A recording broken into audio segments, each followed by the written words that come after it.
Bonjour à tous et bienvenue pour une nouvelle vidéo. Je suis trop contente de vous retrouver, ça fait longtemps que j'étais pas venue. Je suis vraiment désolée pour ma voix, j'ai eu une angine, donc j'ai la voix un peu cassée. On va faire avec. Dans cette nouvelle vidéo, je vous propose de parler d'une ville que j'aime particulièrement, c'est New York. Et sans plus tarder, on commence.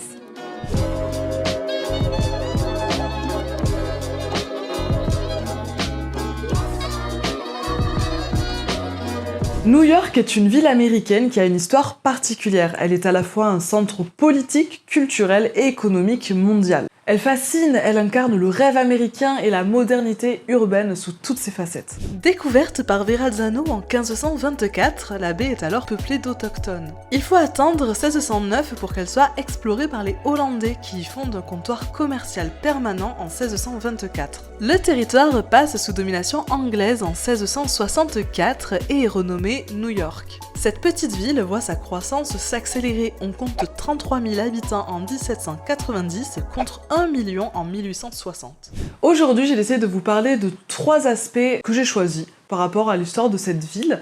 On va voir ça ensemble. Smarty.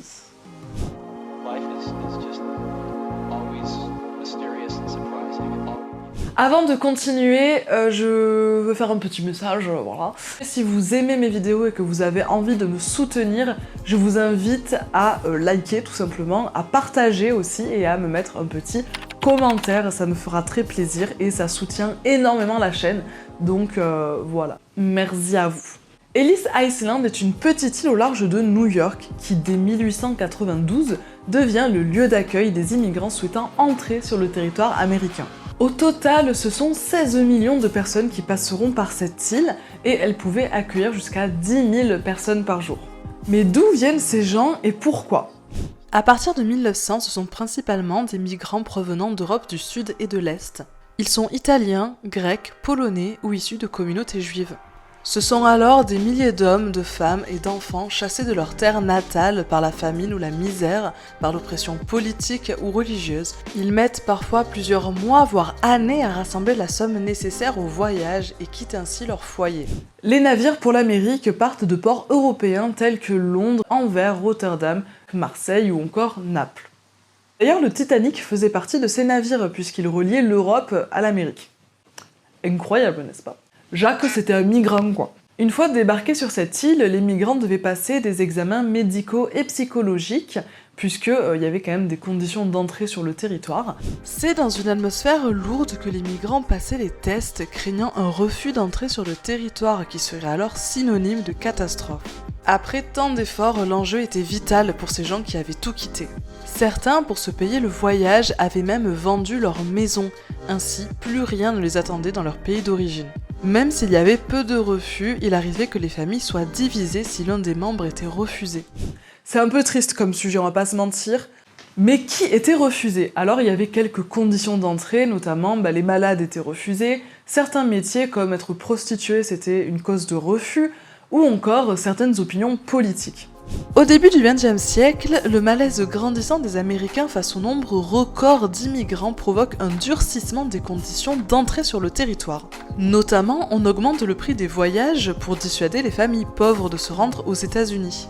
Imaginez qu'en 1910, environ 75% de la population new-yorkaise est issue de l'immigration. Seulement, une fois arrivés en Amérique, c'est la désillusion. Alors qu'ils avaient tout quitté en vue d'une meilleure vie, la plupart se retrouvaient entassés dans des quartiers pauvres tels que Little Italy ou le Lower East Side. Certains s'illustrent quand même, hein. Notamment un Irlandais du nom de William O'Dwyer, qui devient donc le futur maire de New York. Il y a également la polonaise Barbara Apollonia Chatupiec, qui devient la première actrice européenne à s'illustrer à Hollywood. Elle est connue sous le pseudonyme de Paula Negri. Également un Sicilien du nom de Salvatore Luciana qui, sous le pseudonyme de Lucky Luciano, devient l'un des ténors de la mafia italienne. Ainsi, la République américaine a constitué pour ces migrants un point de chute et un refuge dans les moments de crise et de tension, plus qu'un Eldorado où s'accomplissait le mirage américain.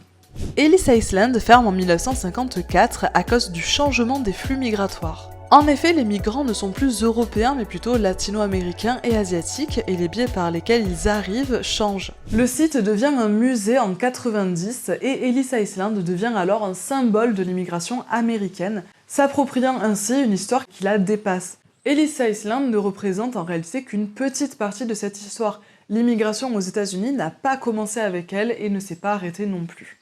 On passe à la partie 2.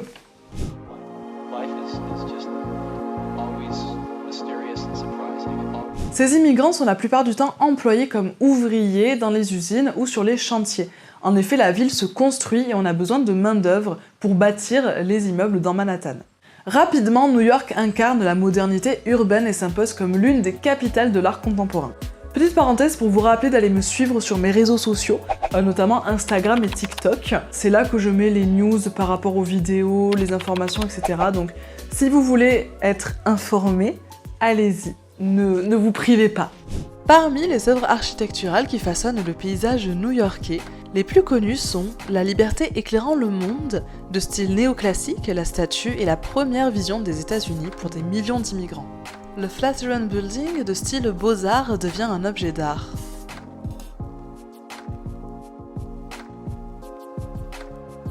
De style art déco, le Chrysler Building fut un moment le plus haut gratte-ciel du monde jusqu'à la construction de l'Empire State Building. Le chantier de l'Empire State Building pouvait accueillir jusqu'à 3400 ouvriers par jour, c'est énorme. C'est un chantier colossal, et d'ailleurs le bâtiment restera pendant longtemps le plus haut building du monde. Également, la ville attire des artistes tels qu'Andy Warhol, notamment connu pour ses portraits de Marilyn Monroe. On voit également l'émergence de l'école de New York qui fait référence à un groupe d'artistes qui se développe dans les années 50-60, dont l'un des plus connus est Jackson Pollock. Il se revendique du mouvement de l'expressionnisme abstrait et d'autres mouvements d'avant-garde. Enfin, un autre building beaucoup plus récent, c'est le World Trade Center.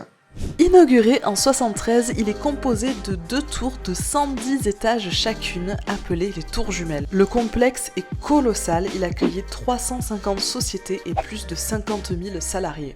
Si les autres bâtiments présentés font encore partie du paysage urbain new-yorkais, ce n'est plus le cas du World Trade Center.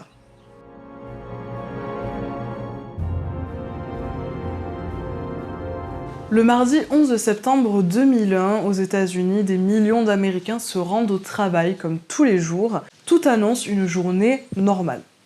Ce matin-là, vers 8h30, on remarque qu'un avion partant de Boston a été détourné. Le transpondeur étant éteint, on ne sait pas où est-ce qu'il se dirige. Quelques minutes plus tard, il réapparaît vers New York. 8h46. Le American Airlines Flight 11, avec 92 personnes à bord, se crache dans la tour nord du World Trade Center. Alors que tous les yeux sont rivés sur la tour nord, seulement 20 minutes plus tard, à 9h02, un autre vol se crache dans la tour sud du World Trade Center.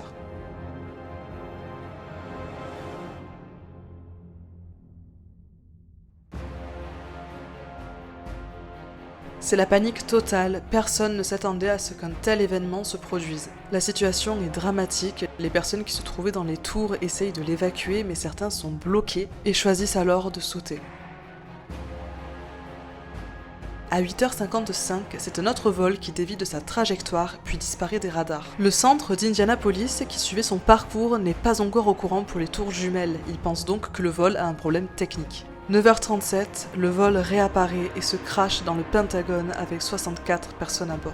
9h50, la tour sud s'effondre, causant près de 800 morts. 10h29, la tour nord s'effondre à son tour, causant environ 1000 morts. Les dégâts sont colossaux et la fumée envahit les rues de Manhattan sur plusieurs kilomètres. Cette fumée causée par l'incendie puis l'effondrement des tours est même visible depuis l'espace. Le 4e avion à avoir été détourné a eu un problème technique et s'est crashé dans un champ en Pennsylvanie alors qu'il visait la Maison Blanche à Washington. Ainsi, ce sont au total 4 avions qui ont été détournés par 19 terroristes. Cet attentat reste à ce jour le plus meurtrier de l'histoire avec environ 3000 morts et 16 000 blessés. Les bâtiments gouvernementaux sont évacués, le président est déplacé dans un lieu sécurisé. La défense militaire a été improvisée puisque personne ne s'attendait à ce que des vols commerciaux soient détournés comme armes de destruction massive. Ces attentats visaient en fait les symboles politiques et économiques des États-Unis, à savoir donc à Washington la Maison Blanche et le Pentagone, et à New York le World Trade Center. Dans les mois qui suivirent, toute la ville se mobilise pour dégager les décombres et se relever de cette attaque. Le 20 septembre, George Bush, président des États-Unis, déclare Ben Laden et Al-Qaïda comme responsables des attentats du 11 septembre. L'ampleur de ces événements est internationale puisque ces attentats ont causé un choc géopolitique mondial. En fait, tout ça, ça dépasse largement New York et l'histoire des États-Unis. La menace terroriste est ainsi révélée et elle frappe au cœur de la première puissance mondiale. Elle pousse chaque nation à s'interroger sur sa capacité à prévoir et à gérer ce genre de menaces. Pour conclure, New York est une ville tournée vers le monde. Son histoire est largement liée aux événements internationaux, notamment l'immigration et le terrorisme tel qu'on l'a vu. Bon, en fait, il n'y avait pas vraiment de problématique, j'avais juste envie de parler de cette ville. J'ai juste choisi des sujets que j'avais envie de traiter. Si jamais vous voulez que j'approfondisse tel ou tel aspect, par exemple que j'entre plus en détail sur l'histoire de l'immigration aux États-Unis ou sur l'histoire du terrorisme, je peux le faire. Je rappelle en conclusion que j'ai tourné un podcast pour Passion Antiquité qui est disponible sur son site, que je vous mets en description. Donc si jamais vous avez envie de m'écouter parler de mon sujet de mémoire, qui traite de la Mésopotamie, n'hésitez pas à aller le voir, ça me fera très plaisir. En tout cas, je vous remercie de regarder mes vidéos. N'hésitez pas en commentaire à me dire ce que vous avez pensé de la vidéo. Je vais essayer d'être plus régulière cette année, parce que ça y est, j'ai eu mon master, et maintenant que je vais avoir un peu plus de temps, je vais essayer d'être plus régulière et, si possible, de sortir une vidéo par mois. Ce serait l'idéal. Voilà, on va voir si je tiens le rythme ou pas. On se dit à la prochaine, je ne sais pas encore quel sera le sujet, mais j'ai plein d'idées, donc restez connectés. Voilà, je vous fais des bisous.